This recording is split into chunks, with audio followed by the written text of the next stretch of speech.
नमस्कार मित्रांनो, लक्ष्मीच्या पाऊलांनी या मालिकेच्या 24 जुलैच्या भागात आपल्याला पाहायला मिळणार आहे.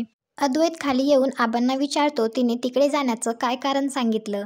तर आबा त्याला विचारतात, तिने म्हणजे कोणी आणि कुठे जाण्याचं कारण? तुला काय विचारायचं आहे ते नीट विचार. तू आणखी कपडे बदलले नाहीस, पावसा पाण्याचे दिवस आहेत, तुला सर्दी होईल. तर अद्वैत म्हणतो, तेच चेंज करायचं आहे मला, पण तिने इतक्या रात्री माहेरी जायचं काय कारण आहे? तर आबा अद्वैतला म्हणतात, का रे, खूप आठवण येते का तिची? अद्वैत म्हणतो, तसं काही नाही. आबा त्याला म्हणतात, एवढी चौकशी करण्यापेक्षा तूच तिकडे जाऊन तिला घेऊन ये ना.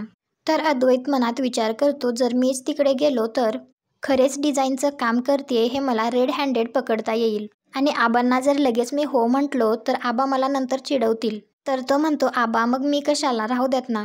तर आबा म्हणतात, ठीक आहे मग राहू दे तिला 4 दिवस तिकडे. तर अद्वैत म्हणतो, ठीक आहे आबा, तुम्ही म्हणताय तर जातो मी लगेच. संगीताने स्वतःच्या हाताने कलाला खायला बनवून दिलेलं असतं, त्यामुळे कलाला खूप छान वाटत असतं.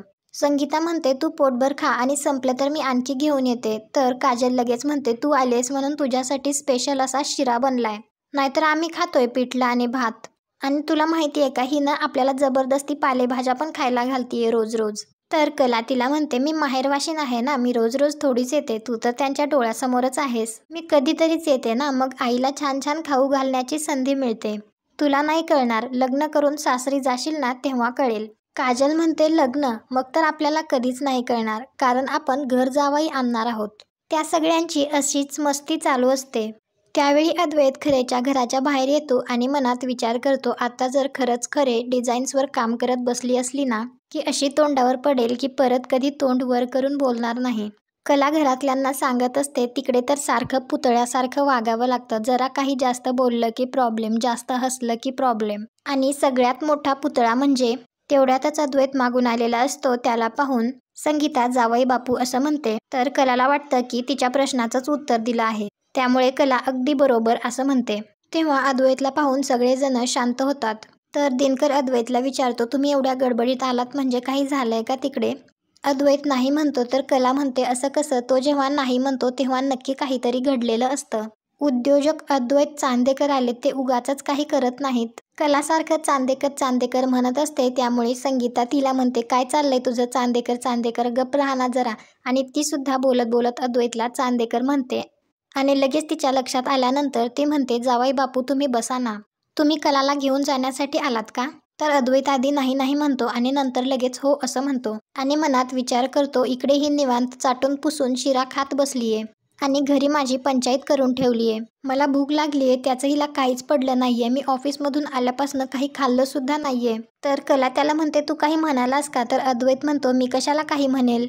तर कला म्हणते, तुला वाटत असेल मी इथे काहीच खाल्लेलं नाहीये आणि ही इथे शिरा खात बसलीये. तर अद्वैत मनात विचार करतो, हिला कसं कळालं? तर कला लगेच म्हणते, एवढं तरी कळतं मला आता. तर अद्वैत लगेच म्हणतो, कळालं आहे ना तुला, मग आता चल लवकर, मला घरी जायचं आहे, चल. तर कला लगेच खाली बसते आणि अद्वैतला म्हणते, मी इथे खूप दिवसांनी आले आहे, त्यामुळे मी माझं झालं की येईन, तुला घाई असेल तर तू जा. तर अद्वैत मनात विचार करतो, माझे घरी वापरायचे कपडे सापडत नाहीयेत हे सांगितलं तर इथे तमाशा करेल ही, आणि इकडे चर्चा रंगेल ती वेगळीच. संगीता अद्वैतला बसायला सांगून त्याला म्हणते, मी तुमच्यासाठी गोडाचा शिरा आणते. अद्वैत मान हलवून खाली बसायला लागतो. तेवढ्यातच कला म्हणते, अगं आई नको, अगं हे चांदेकर शिरा वगैरे असलं काही खात नाहीत. आणि बघ त्याच्याकडे, तो डिरेक्टली ऑफिसमधनं आलाय, त्यामुळे फ्रेश झाल्याशिवाय तो काहीही खाणार नाही. हे ऐकून अद्वैत परत मनात विचार करतो, ही आता मला खायला सुद्धा देत नाहीये. कला मात्र चाकत माकत खात असते. अद्वैत तिच्याकडे बघून तिला म्हणतो, खा ना लवकर. कलाचे मात्र नाटकं चालूच असतात. तर अद्वैत परत तिला म्हणतो, खा ना लवकर, का टाइमपास करतीयेस? तर कला त्याला म्हणते, करू दे ना मला टाइमपास, काय फरक पडतो, आणि आता कोणी काय करायचं हे सुद्धा तूच ठरवणार आहेस का? अद्वैत तिला म्हणतो, तू खा लवकर, नाहीतर मी काय करेल ते बघ. तर कला म्हणते, काय करशील? तर अद्वैत ती शिऱ्याची प्लेट घेतो आणि तो शिरा कलाला चारत असतो. तर काजल लगेच म्हणते, वा दाजी, तुम्ही तर ताईला घासच भरवलात. आणि ती कलाला म्हणते, ताईडे तू पण आता नाव घेऊनच टाक. तर संगीता सुद्धा कलाला म्हणते, जावई बापू इतक्या प्रेमाने भरवतायत तर घे की भरवून. तर अद्वैत म्हणतो, तसं काही नाही, घरी लवकर जायचं आहे म्हणून. तर संगीता त्याला म्हणते, तुम्हाला गोडाचा शिरा नको असेल तर मी तुमच्यासाठी थालीपीठ बनवू का? आणि तोपर्यंत तुम्हाला काही कपडे वगैरे बदलायचे असतील तर तुम्ही इथेच बदलून घ्या. आणि दिनकरला म्हणते तुमची लुंगी त्याला द्या. तर अद्वैत हे ऐकून लगेच लुंगी नको नको असे म्हणतो. मला घरी लवकर जायचंय, मी घरी जाईन, फ्रेश होईन आणि मगच खाईन काहीतरी. कला हसत असते तर अद्वैत तिला म्हणतो हसायला काय झालं, मी ऑफिसमधून आल्यापासनं काहीच खाल्लं नाहीये, मला भूक लागलीये. तू माझ्या वस्तूंना हात कशाला लावतेस, एक गोष्ट मला जाग्यावर सापडत नाहीये.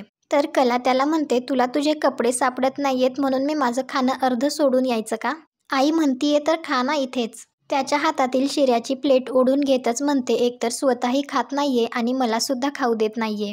अद्वैत किचनमध्ये जाऊन एक डबा घेऊन येतो आणि त्यामध्ये ती प्लेटमधील शिरा घेतो आणि तिला म्हणतो घरी गेल्यास खा, नाहीतर गाडीत बसून खा.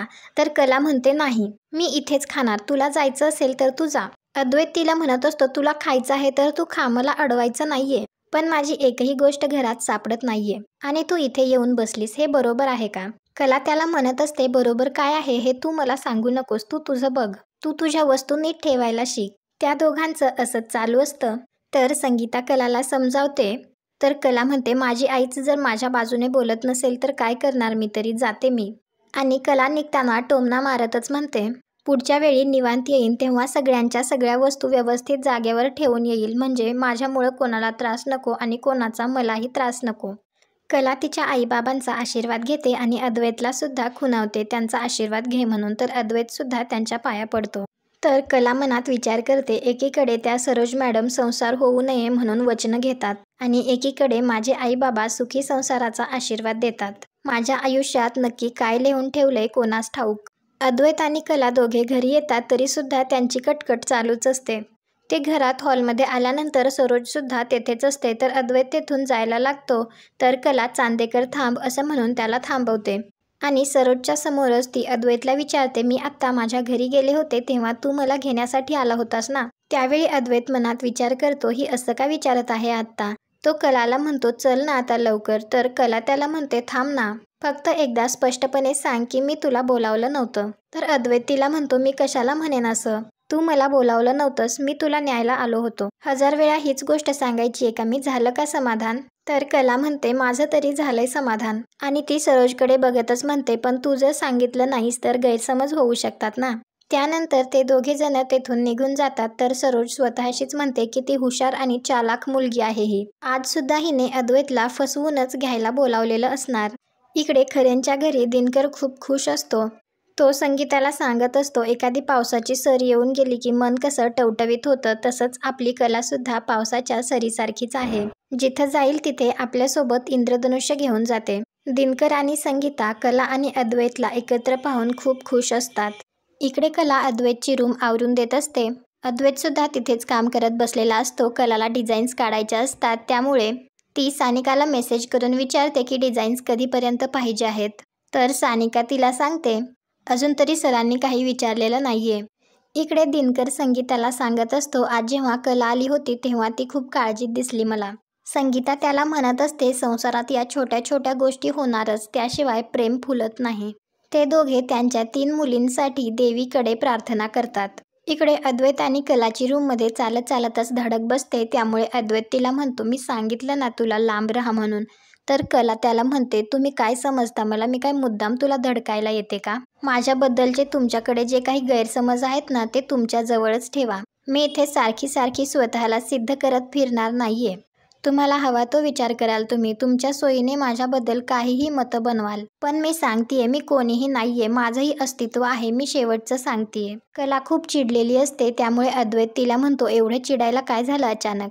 तर कला त्याला म्हणते मी सगळ्यांसाठी सगळं करते आणि तुमचं मात्र अति होत चाललंय. आणि ती रागातच अद्वैतचे कपडे त्याच्याकडे टाकत त्याला म्हणते मी काहीही करणार नाहीये आणि तेथून निघून जाते. तर अद्वैत स्वतःशीच म्हणतो चिडायचं कारणच सांगितलं नाही हिने, तरातरा निघून गेली, डोक्यावर पडलीये काही. आणि तुम्हाला काय चालू होतं, मी एकटाच तर आहे ना रूममध्ये. आणि आजचा भाग इथेच संपतो. पुढील भागात आपल्याला पाहायला मिळणार आहे कला अद्वैतला म्हणत असते उगाच लोकांचे गैरसमज नकोयत मला. कसा गरीब बिचारा अद्वैत माझ्या तावडीत सापडतो, माझ्या साध्या सरळ वागण्याचा इतका अनर्थ होतो आणि आता खरंच मला कोणाकडनं काहीही ऐकून घ्यायचं नाहीये. दुसऱ्या दिवशी सगळेजण ब्रेकफास्टसाठी बसलेले असतात. तेव्हा अद्वैत सगळ्यांसमोर म्हणतो की जर खरेंनी मला वाढलं तरच मी खाईन. हे ऐकून तर सरोजच्या पायाखालची जमीनच सरकते.